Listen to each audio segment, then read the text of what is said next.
So tonight's talk is going to be strange to some of you, but I was trying to think about what to talk about tonight, and I remembered that a couple months ago we had gone to a local family to buy some eggs from them. They raised bunches of chickens. They raised bunches of kids too. I think they have 9 now, but they had hens, laying hens. And so I went over to buy the eggs from them. And we go through a lot of eggs at our house. Buddy, would you please stand in front? So when I pulled up in the driveway, I told them when we were coming, and we pulled up in the driveway, and a couple of these little kids came out the house carrying 3 dozen eggs, which is kind of a lot for 2 little kids. Anyways, they brought the eggs out, and I started chatting with them. They also had, I got to know them because they raised dairy goats, and they had asked us one day if we could help them with some questions they had about their little baby goats that they had just had. Anyways, I was there for eggs. So I had an audience of 2 little kids, and I love teaching. So I thought, well, these guys were new to the whole homesteading thing. So I thought, well, let's just see what they know about an egg. So I was like, okay, guys, pull an egg out of the carton. Here's an egg.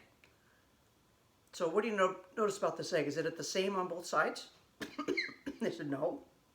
I said, okay, what's different? I said, well, one end's kind of pointy and the other end is kind of more round. I was like, that's right, good job. Now, have you ever watched a hen lay an egg?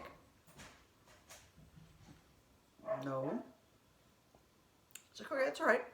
You know where the egg comes from. Yeah. Comes from the hen's behind.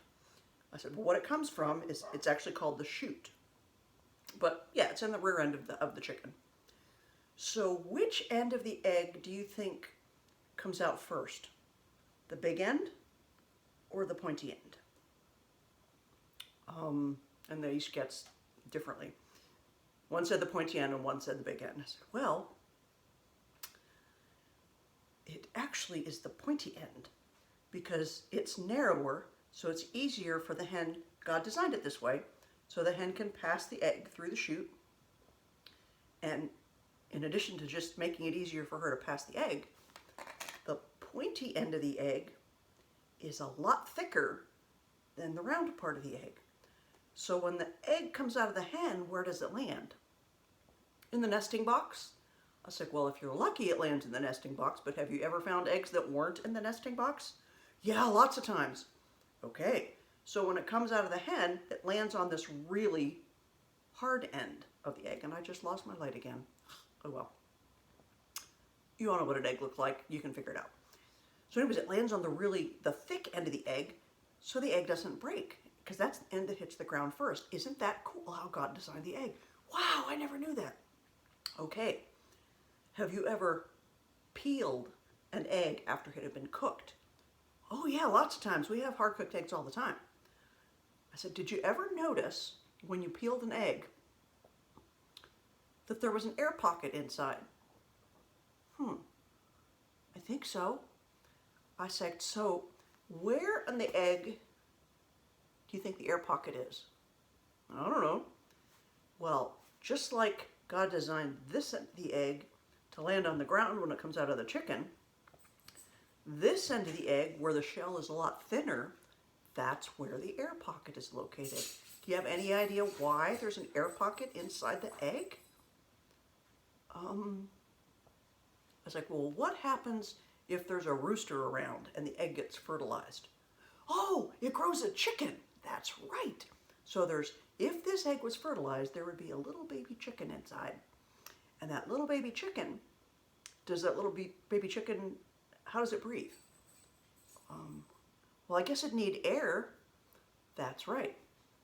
So God designed this egg so special that little baby chicken, every single time, is going to develop with its beak pointed towards that air pocket.